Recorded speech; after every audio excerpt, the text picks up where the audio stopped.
Eu sou a professora Bruna Poliana e nesta aula nós vamos falar sobre a relação que há entre literatura e fatos históricos. O texto literário escolhido para falar sobre essa relação é um texto escrito por Daniel Esteves e o título é A Luta contra Canudos. Nós vamos entender, por meio desse texto, a perspectiva é uma nova perspectiva com relação a um fato histórico. E que fato histórico é esse? É a Guerra de Canudos. Quando a gente fala dessa relação entre literatura, história e jornalismo, um dos pioneiros nessa mescla aqui no Brasil é o escritor Euclides da Cunha, com a publicação do seu romance jornalístico Os Sertões. Esse romance, publicado em 1902, narra a sangrenta Guerra de Canudos, que foi um combate ocorrido entre o exército brasileiro e os discípulos de Antônio Conselheiro. Essa guerra se deu entre os anos de 1896 e 1897, e uma das principais reivindicações era a questão da tributação, ou seja, da cobrança de impostos. Esse livro nos traz uma perspectiva determinista, que é aquela onde o homem é fruto do meio. Na obra Sertões, ela é dividida em 3 partes. A primeira delas se chama A Terra. Nessa parte é narrado aspectos geográficos, no qual é descrito a fauna, é descrito a flora, é descrito o clima seco e, além disso, o aspecto semiárido desta terra.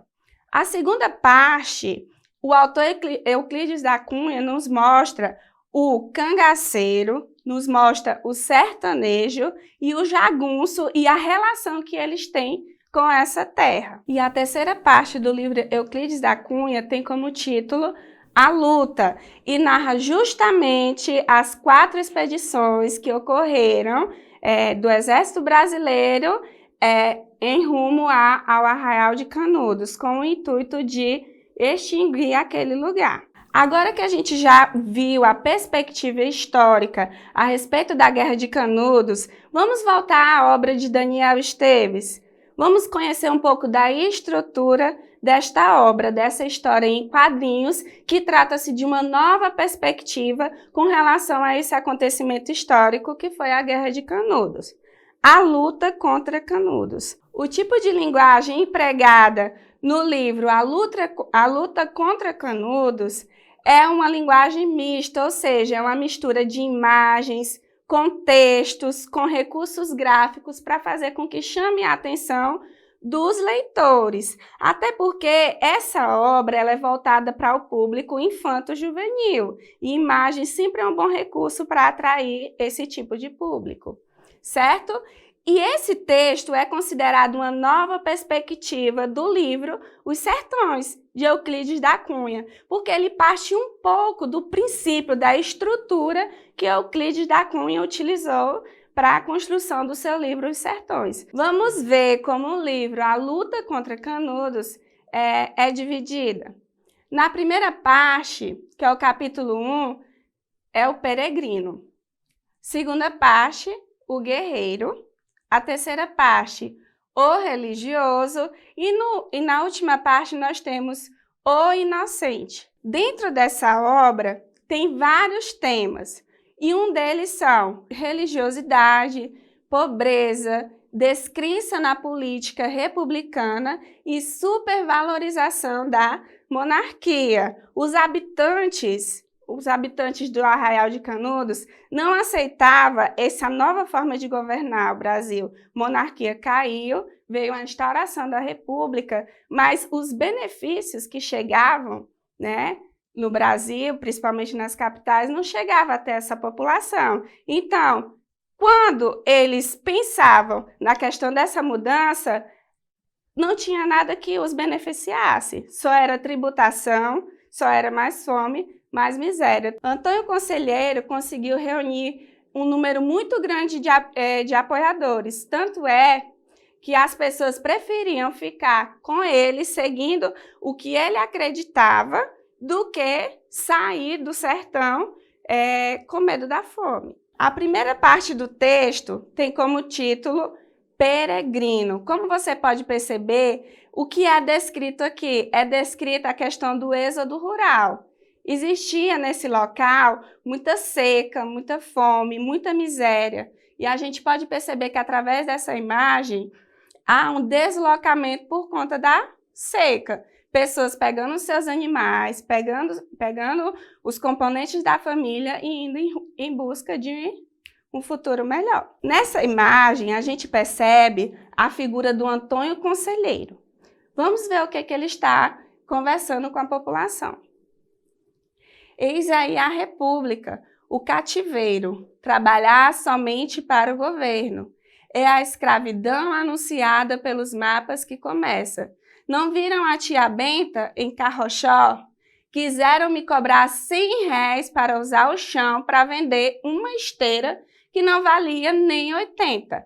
Então a gente percebe aqui que a figura do Antônio Conselheiro aparecia como uma figura messiânica, ou seja, aquele que ia salvar a população do chamado anticristo, ou seja, que seria o Estado que cobrava tributos altíssimos que não beneficiava em nada a vida da população pobre daquele lugar. Nessa imagem, a gente percebe o embate que ocorre entre o Antônio Conselheiro, né, juntamente com a população, e os soldados, que era representante do Estado.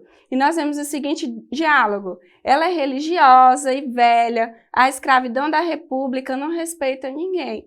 Ou seja, ele sempre vai defender as pessoas, a população, e utilizando o nome de Deus para defender o povo, né? E ele até apela, dizendo assim, poxa, uma velhinha, a república não respeita sequer uma velhinha, imagine nós, né? Imagine a população de modo geral. E os soldados, muito imponentes, dizem que é a república e todos têm de respeitar. Nessa imagem, a gente vê um soldado dizendo, se não obedecerem, serão presos. Já fui preso antes, mas o anticristo da república não vou seguir. Eles tiraram o imperador do trono, ele não tinha o direito divino de governar o Brasil. Ou seja, a gente percebe aqui nesse trecho que há uma mescla, né, de mistura entre moral, fé, medo e falta de informação também. Por quê? Por parte do Antônio Conselheiro, que acreditava que a monarquia era algo que era concedido por Deus, era um governo concedido por Deus e que eles tinham esse direito de governar. Isso demonstra uma falta de informação dele. Em seguida, a gente vê outro diálogo, outro embate, e um cidadão diz o seguinte, eu não vou pagar mais nada para esse governo de mentira. É interessante a gente perceber a forma como esse diálogo está sendo escrito, né?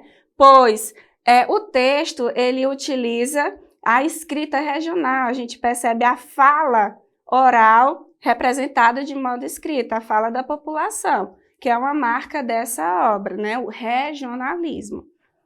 O anticristo da república quer casamento civil, pois casamento é coisa de Deus e não coisa de governo, né?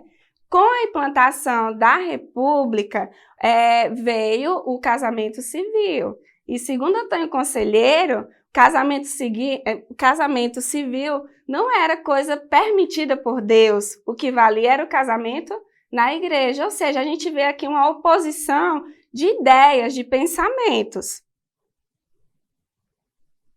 Aqui a gente percebe um cenário de sangria, né? Eram os embates que ocorriam durante as expedições que aconteceram lá no Arraial de Canudos, né?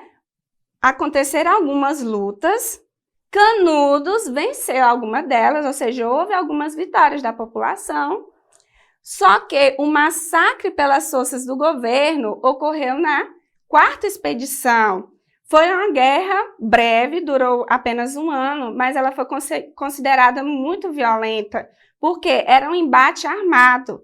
Era ali uma luta corpo a corpo que terminou com o extermínio do Arraial de Canudos, certo? 20.000 habitantes que pertenciam àquele lugar foram exterminados. Através da obra A Luta contra Canudos, a gente consegue entender que é possível, sim, literatura falar sobre fatos históricos. E é notório também o quanto os artistas se valem de obras que já foram publicadas para embasar, para dar novas releituras, novas perspectivas sobre obras que já foram publicadas, como é o caso da luta contra Canudos, que se baseou no livro Os Sertões de Euclides da Cunha. Essa foi a nossa aula sobre literatura e fatos históricos. Eu agradeço a atenção de vocês e encontro vocês em uma próxima aula. Tchau!